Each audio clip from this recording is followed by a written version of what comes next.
6 days in deliberations, jurors reported that they would not be reaching a unanimous decision. A breakdown of the numbers for you now: 11 not guilty and 1 guilty for aggravated murder. As for the lesser included charge of murder, jurors were again divided: 5 not guilty and 7 guilty. The hung jury was discharged as a result and a mistrial rendered. So what's next? Crystal Paco reports. I haven't seen a third trial of anybody historically on Guam. 2 mistrials and still no conviction. Alan Agababa could face a third set of jurors. What could happen next? Could this be tried a third time? Well, it depends on how she rules on the motion for judgment of acquittal. Judge Maria Senzon wouldn't act on any of the oral motions during Thursday's hearing, but instead asked parties to submit their motions in writing. Agababa, who was charged with the aggravated murder of his mother to collect hundreds of thousands of dollars in her death benefits, has already spent 4 years in jail. Should he be tried again, defense attorney Curtis Vanderbilt speculates he'd be at a great disadvantage. If there is a second retrial, he is so financially exhausted he can't afford to pay for it. Alan has had the benefit of family who have supported him with financing for private counsel through the first and the second trial, but they are financially exhausted, and he's going to end up with a public defender who's going to give less zealous representation. I think that's very much a concern. In the event the court denies defense's motion for acquittal, Vanderbilt says he still has a case against the government, who he alleges mishandled or destroyed evidence.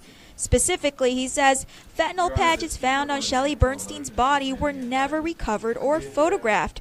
Though they're discussed at length during the 3-week trial, no such evidence was presented in court. Fentanyl, as we've reported, is a prescription painkiller more potent than morphine. At least 3 fentanyl patches were found on Bernstein's arm the night she was found dead in her Tamuning home. Other patches were reportedly on her bedding as well. We have this dispute about there are 2 different ways in which they claim that the homicide occurred. One is that they claim that it occurred as a result of infliction of physical force to the right portion of the forehead of Shelley, and the other is that this novel theory that came up in the retrial, which was that the multiple patches that she had on her body were as a result of them being placed there by Alan.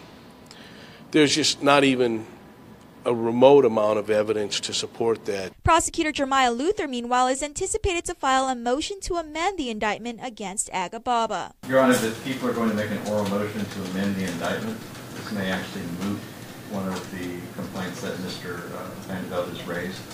We're making an oral motion to amend from aggravated murder to the lesser included offense of murder as a first-degree felony. It would be a motion to amend down. Amend down? Is it because we're seeing difficulty in convicting him for the aggravated murder? It's more of a procedural move. The court will schedule a follow-up hearing after parties have filed their motions. Reporting for Guam's News Network, I'm Crystal Paco. A Superior Court judge has granted a request made today to modify the release conditions for a Department of Public Works employee allegedly involved in a prison contraband ring. DPW employee Ronald Menno asked the court that his conditions be modified so that he can take his mother to see a family member currently in the hospital. Judge Vern Perez approved that request. Menno remains under house arrest. He, along with Rosalina Hokog and former Department of Corrections officers Edward Crisostomo and Fermin Maritita, appeared in court today for a criminal trial setting. Defense attorneys told the court they have yet to review the more than 2,000 pages of discovery in the case. A motions hearing is scheduled for tomorrow morning, as at least 3 of the 13 indicted are looking to sever their cases. In other island news matters, DEPCOR officers intercepted yet another attempt made to smuggle contraband into prison. It happened late Wednesday afternoon. As KUAM's Nick Delgado reports, investigators are noticing smugglers are doing whatever possible to get the forbidden items behind bars. This image shows the latest attempt, a package thrown into the DOC compound. DepCorp confirming their officers found it just behind the Post-19 galley loading dock area around 4:30 p.m. yesterday. Inside, investigators found 5 cell phones, multiple earphones and cell phone chargers, electrical wiring, a Bluetooth earpiece, and plastic bags filled with chewing tobacco and lighters. A closer look at this photo also shows plastic baggies with what appears to be drugs, crystal meth, and marijuana. DOC is making great strides in being able to police their own. Prison officials in recent weeks have stepped up enforcement and inspections following the August arrest of several of their own and others allegedly involved in the contraband scam. Now the Guam Police Department handles any contraband brought in or attempted to have been brought into Department of Corrections. GPD Chief of Police J.I. Cruz and DepCorp Deputy Director Kate Baltazar agree those trying to sneak contraband into the prison are becoming desperate. It appears at this point that the attempts to bring contraband into the prison is a little bit more. We're seeing a prevalence of that. We're seeing that there's a more of a stance that they're taking. They're more aggressive in trying to get contraband in. Cruz says the criminal investigation into the contraband cases at the prison is ongoing. It doesn't matter whether it's a stick of cigarette or whether it's crystal methamphetamine.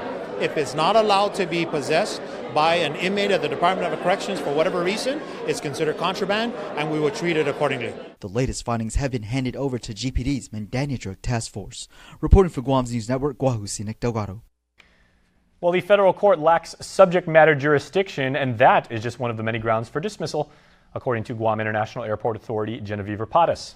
The motion to dismiss the complaint with prejudice was filed in the District Court of Guam. The plaintiff, Joshua Mesa, led police on a high-speed chase that started in Tiedzin but ended in gunfire here in Harmon. His shooter was airport cop Officer Vincent Castro. Mesa's complaint alleges negligence on the airport in the hiring, training, and retention of Castro, as well as covering up and encouraging airport police misconduct, which led to Castro to use excessive force without justification. Both Castro and Mesa, meanwhile, face charges in the Superior Court for the same case. No additional jail time for a woman who arrived to Guam alleging she hid a bomb in her baggage. Back in August, Yoshi Bermudez was subject to a search by customs agents. That's when she reportedly told officers she was a serial killer carrying a bomb and working with North Korea. That's in addition to telling officers she had swallowed cocaine. Bermudez initially pleaded not guilty by reason of mental defect, but in court on Thursday, she pleaded guilty to a single charge of disorderly conduct as a petty misdemeanor.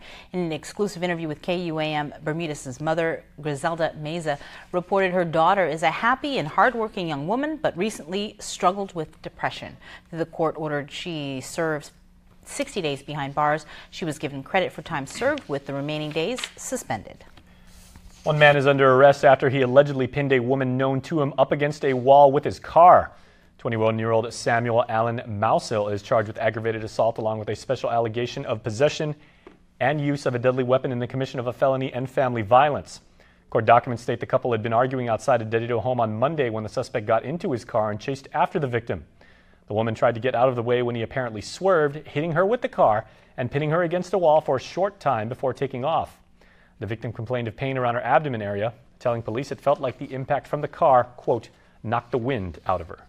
A 37-year-old man accused of digitally penetrating his roommate from behind pleaded not guilty to the charges in Superior Court today. Randall Wayne Fulcher Jr. is charged with third-degree criminal sexual conduct, assault, and family violence. As reported, the pair had been horseplaying at the time the alleged incident occurred. The 30-year-old victim told authorities his roommate digitally penetrated his rectum with so much force he started bleeding and was even lifted off the ground. He was medically treated for his injury. Fulcher asserted his speedy trial rights and will be back in court on the 17th. Well, many long-neglected village roads and other news will finally be repaired as the governor signed a new law raising the liquid fuels tax by a total of 6 cents over the next 3 years, with which to pay for the island-wide projects. Nestor Lecanto explains in our next report.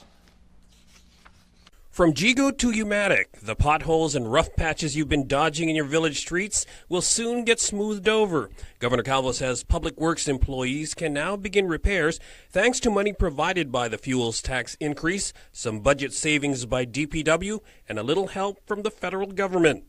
What has always been the issue with Guam and our roads, there has been federal monies coming in and a lot of good work has been done on federally funded roads. But unfortunately, we have not had the type of financial support in regards to our village and secondary roads. The planned repairs will cost about $8 million and cover more than 16 miles of village roadways. The administration has been working with mayors to identify which roads in their respective villages should be priority. The mayors, working in collaboration with the Department of Public Works and the governor, made sure that there's going to be a minimum of 2 roads in each village to get repaired. And going forward, after we get through this initial spurt of road repair, we're going to be doing more roads in the future as a result of Senator Tommy Morrison and the senators who voted for this. So thank you very much. The initial repair list identifies 32 different projects spread out through all of the 19 villages. For Guam's News Network, I'm Nestor LaConta. In other news, you may have caught a glimpse of a blimp in the sky if you were in the Hagåtña area this afternoon. French weather researchers, along with the National Weather Service, launched one of 3 Aero Clippers. As KUAM brought to you last week, the Aero Clippers are not motorized but are picked up by the wind and hopefully into the eye of the tropical cyclone. The Aero Clippers are able to send real-time information measuring the surface pressure and the rapid intensification of a cyclone not available with satellite measurements. French researchers arrived last week and will be on island through the end of October. They say Guam is an ideal spot to conduct their research. Well, please stay tuned, everybody. We are back right after this. There are more ways to experience KUAM News than any other source on Guam. Download the KUAM News app for your Apple or Android device for 24/7 news.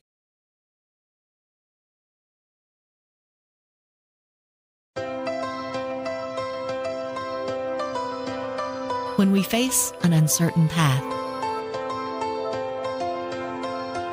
when we struggle with life's challenges,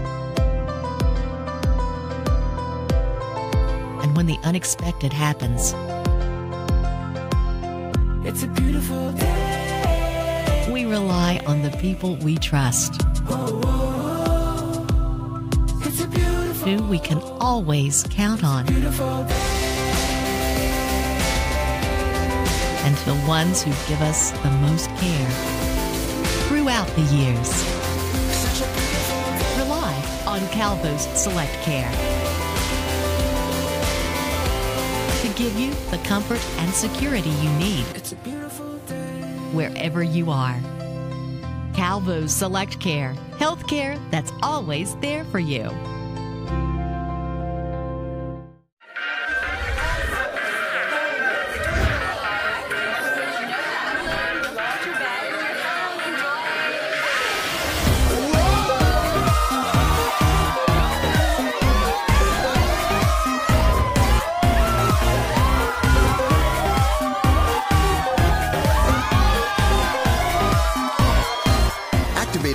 At IT&E and get double data on the network that gives you more.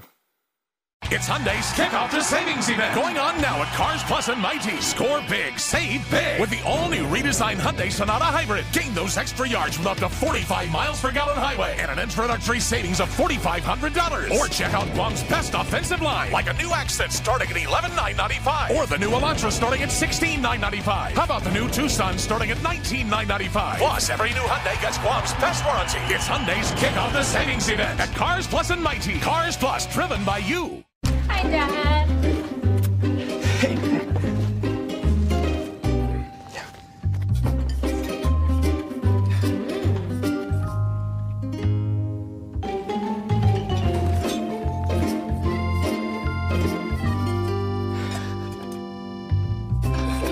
Warm up with the new Peking pork. Delicious crisp pork chop bites with hand-cut bell peppers and onions, wok tossed in a sweet and sour glaze. New at Panda Express, where good fortune smells.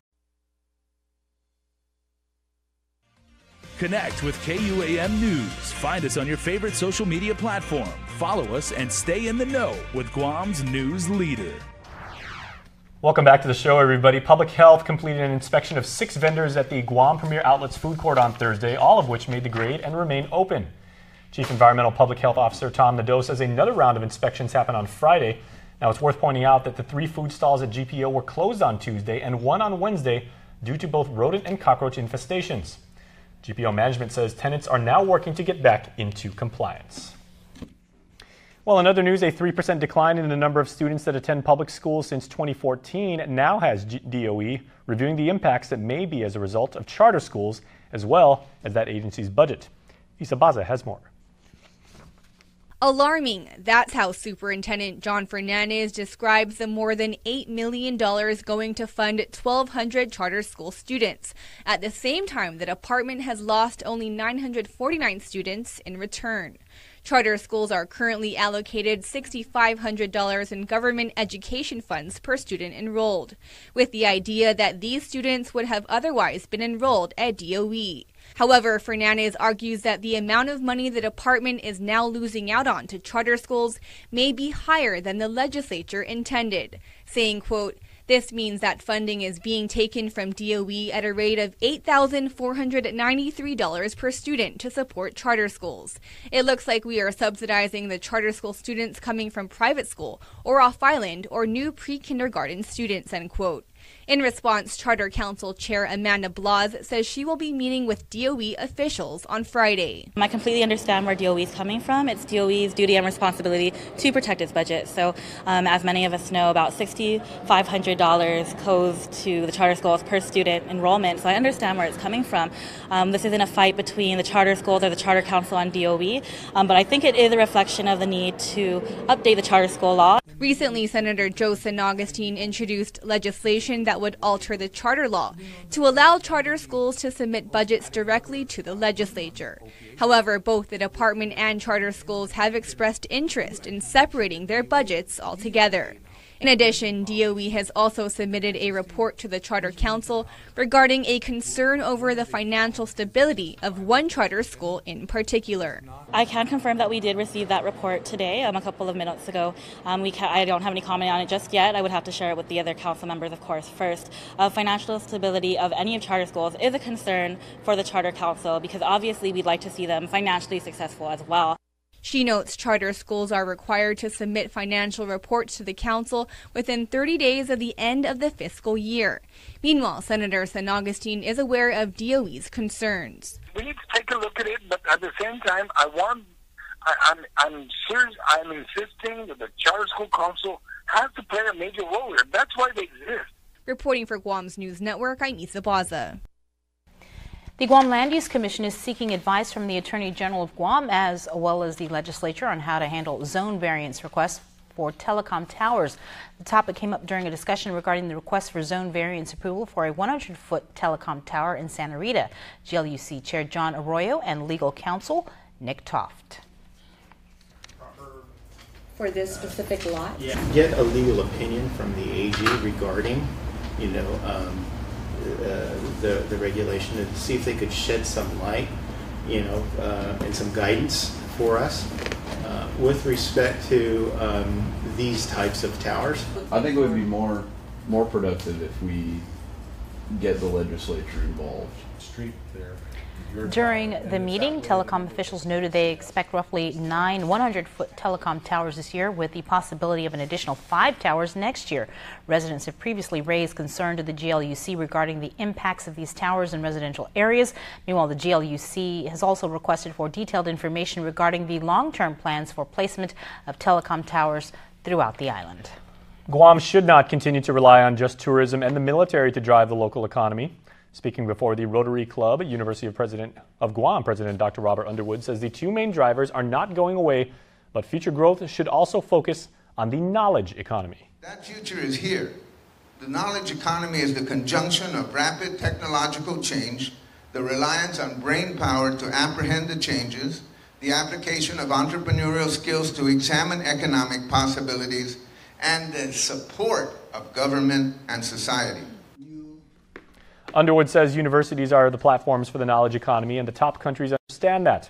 But he questions whether it is really a priority for the United States. While the rest of the world is supporting their universities in order to discern and profit from the future, we sometimes spend too much time wondering whether we should pay for university education or not.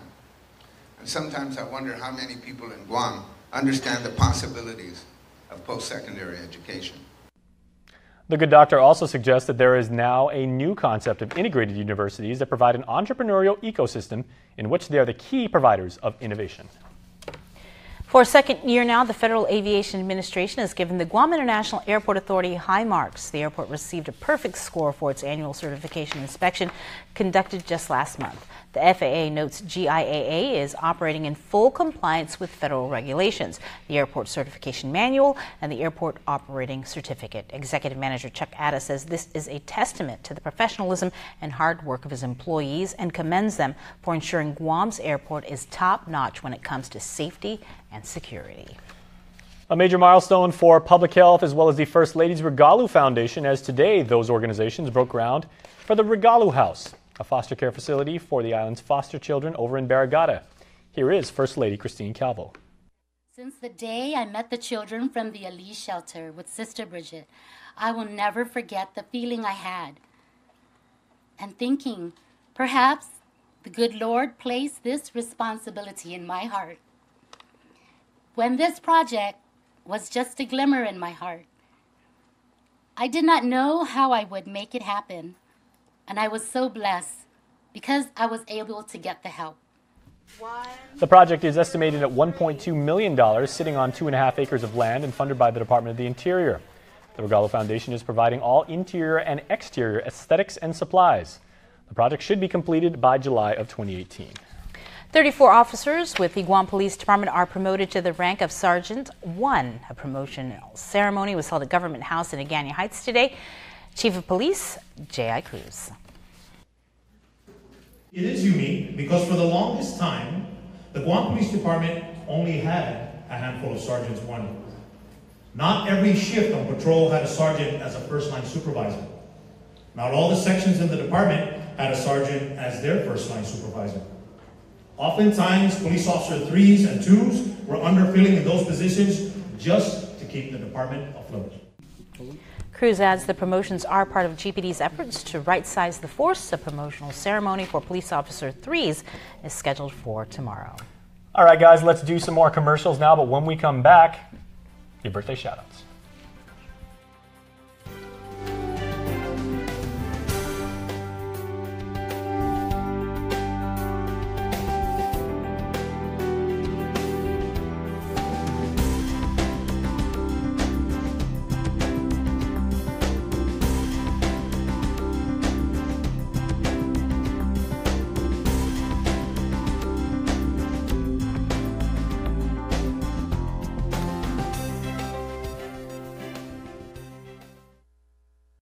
From the network that brought you up to 3 times more data comes the dawn of a new data. The epic story of Guam's only network brave enough to give 10 free gigs of bonus data on every line every month to customers who bundle their services. Reviewers are calling the offer totes awesome. Best deal ever. And yes. Visit gta.net for details. Hi, Dad. Hey.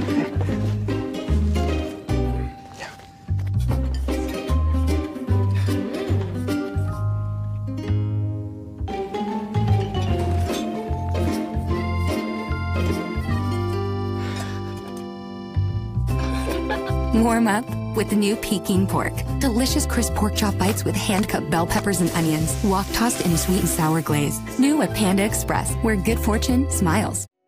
A wise man once said that life is 10% what happens to you and 90% how you react to it. You don't always see that 10% coming when you get hurt or feel the devastation. For over 40 years, Alpha Insurers reacts quickly for you to provide you with peace of mind. Always. Alpha Insurers, protecting your good things in life. For 20 years, Matson has been an important part of our everyday lives. Bringing in the cars we drive, the food we eat, and the materials that helped build our homes. From caring for our land through the Adahi Itanu program to generously supporting our local charities, Matson has contributed to the preservation and growth of our island. On behalf of those you've served throughout your 20 years on Guam, Matson. When you know what you want and you want it great, look no further than Ruby Tuesday's new Steakhouse Sensations menu. Choose from a 20-ounce dry, aged prime bone-in ribeye or an 8-ounce